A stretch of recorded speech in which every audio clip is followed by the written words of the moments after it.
Women's Power to Heal Mother Earth. This is Maya Tawari. Today's episode is The Spirit of Winter's Solstice. In Vedic Astrology, the winter solstice is the first day of the sun's northward journey in the 6 months from January to July, when the light is returning to the earth as the earth orbits the sun. This journey is called Uttarayana. It is said that in these 6 months,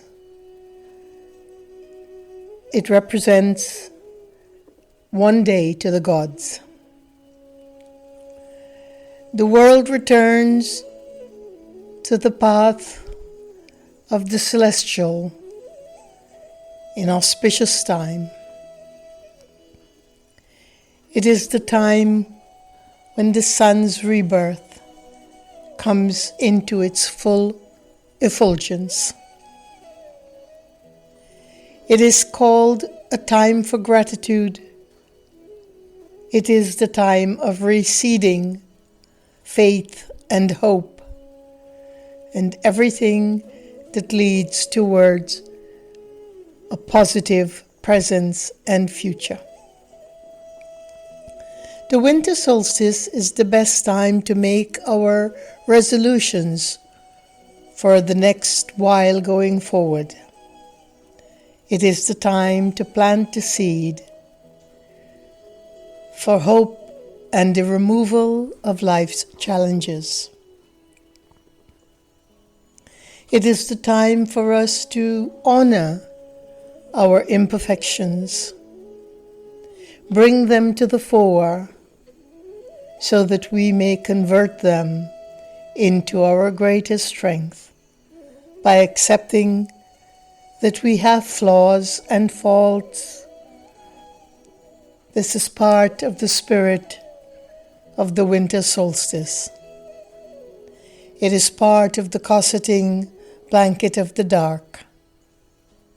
It is the time when all darkness is gathered up and all of the broken pieces are picked up and put back to the whole tapestry of being whole once again. It is so difficult as humans for us to face our imperfections, accept our faults, but by nature we have doshas. We have that principle, as we call it in Ayurveda, that is always likely to err. It is a matter of how quickly we can pick ourselves up and continue our forward journey so that we are always in the blessing of time.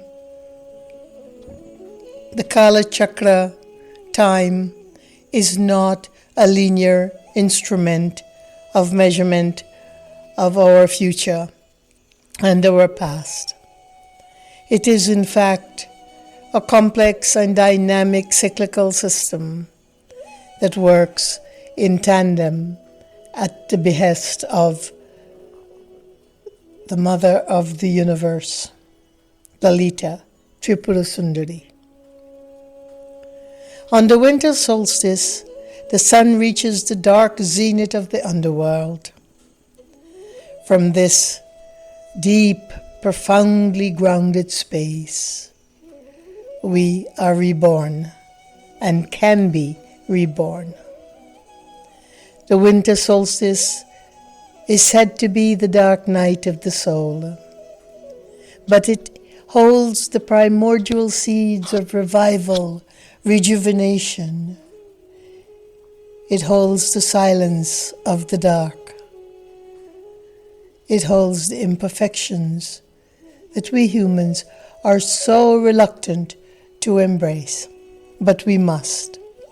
The winter solstice is a metaphor, a paradigm that shows us how we can embrace these imperfections, how we can put to bed, to rest, the challenges, difficulties, angst, anger, hatred, fears, all back into the earth. Mother Earth swallows it for our betterment. And then from there, in our own acceptance of these challenges, in understanding our challenges, or in the aspirations to understand them, we seed new life. Just like the sunlight begins from the farthest part of the south in the winter solstice where the sun is just beginning to rise again, so too the lightness, enlightenment, illumination, the beacon of our own heart can awaken. As the days become increasingly short and uncertain, and the nights long into the winter, the deep winter, the sun sets so far to the south, but that is the reseeding, the rekindling of hope, of life. Sunlight is the eternal hope. Surya, Ravi, the sun that sustains all of life, the protection of our being, our mental plane, our emotional and psychic planes. Since ancient days, the winter solstice has been celebrated for its power to reseed light so that we can remove the despair of the darkest nights in our lives. In Uttarayana is said to begin before the sun reaches Makara, that is the Tropic of Capricorn. Interestingly, it is said that Uttarayana, if it stops south of the Tropic of Capricorn on its journey towards its northward movement, if it stops in the area of Dhanus or Sagittarius, which had happened more than 1500 years before, that it would not bode well for the lands on earth that are towards the south and the west. This is a very interesting thing, because today, in this winter solstice, Uttarayana did stop before it reached the Tropic of Capricorn. It fell short of its journey, I believe. The Earth is orbiting the Sun. She's not in the center of the orbit. This is not the same with reference to the Sun that is being orbited by the Earth. We are not in the Sun looking at the Earth. This astrological modern researcher misconception implies that we are at the vantage point of the Sun and watching the Earth move around us, whereby we can observe the orbit of the Earth, the ecliptic, cutting the path of the Sun as gradual moving as it moves to different points.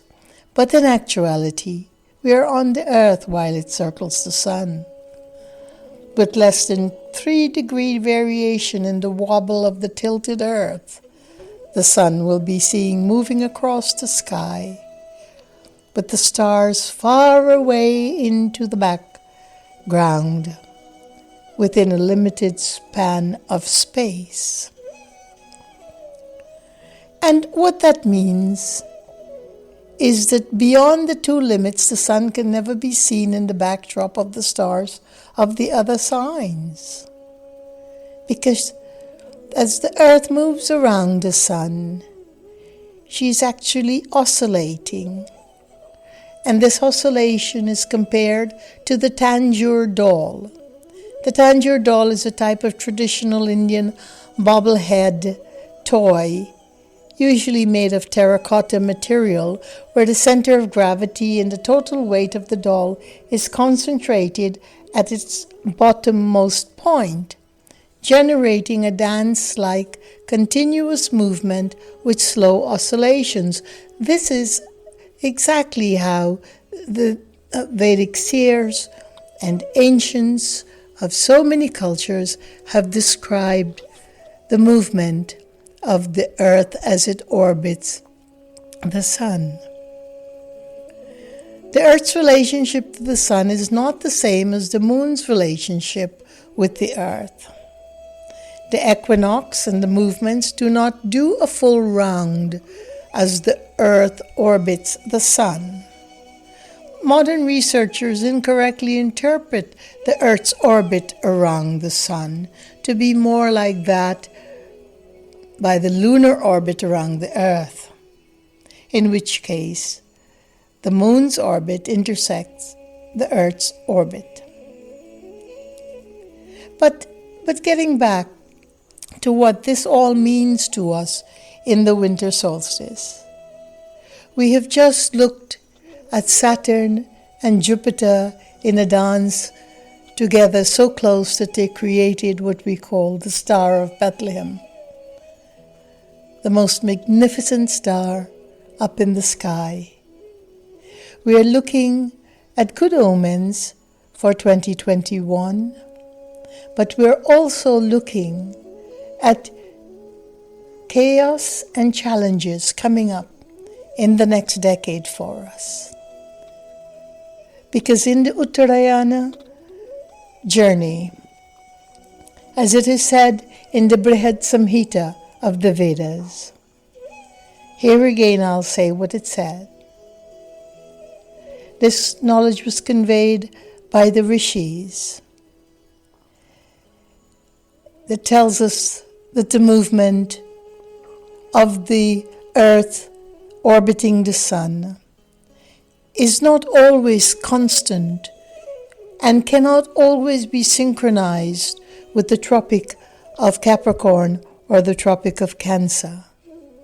Thousands of years of observation have led them to understand some of the oscillations and sometimes the erratic movement of the earth around the sun.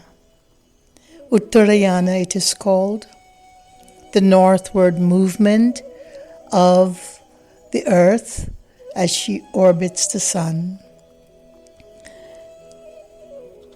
And as I said, the text advises that if this movement slips south, meaning if it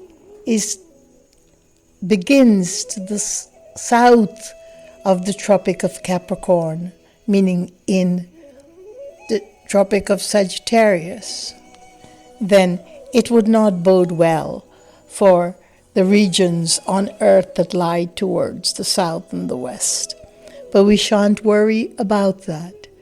This has happened before. It will no doubt happen again. And in the Dakshinayana, which is the southward movement of the earth around the sun, if it stops short of the Tropic of Cancer or slips to before the Tropic of Cancer, then basically that too will not bode well for the lands and regions to the east and the north. Here again, this is not the point of my broadcast today. The point of it is that nothing in our human life is ever consistent. Regardless of the amount of sadhanas and practices that we do and care for, there always will be the short fall, the long fall, the slipshod fall, or something that is inconsistent, The very consistency of human life is based in its imperfection and its inconsistency. Winter solstice reminds me of this. It reminds me of an idea that I can now gather all of my broken pieces and put it into the spirit of the dark, into the spirit of the luminous dark night, so that I can be gathered into wholeness again, so that we may leave the past behind, so that we may let go of that which cannot be fulfilled, and that we can also give praise for being alive and being able to still let go of things. Our human life on earth is a magnificent feat, a miracle, really. But it does come with many difficulties. This is the time when we can contemplate those difficulties and make an intention. Use this time of reseeding. Use the natural big akasha, the blessings of the celestial sky, the blessings of the celestial atmosphere around us.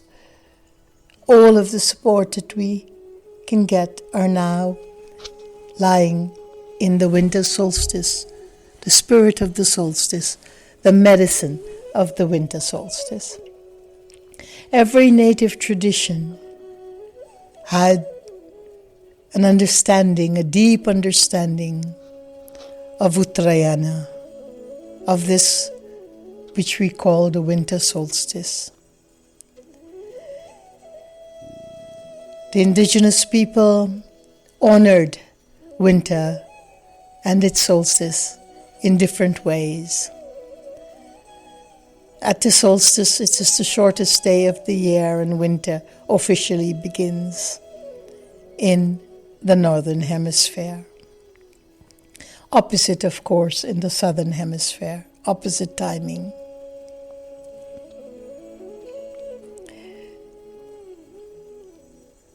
Says the Cree Nation indigenous people that the winter solstice is a time for rest for the animals and the plants. It is the time for people to replenish their spirit so that they can dream again. The Hopi people call the winter their quiet time and observe it with special prayers.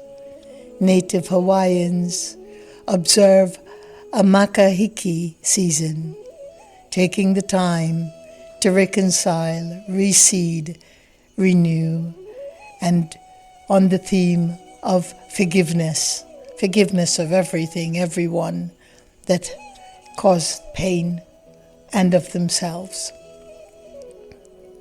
The Chinese ancestors used a sundial to determine the point of the winter solstice. They sought to celebrate the return of the sun, and they held a festival for 3 days, eating dumplings and worshipping their ancestors.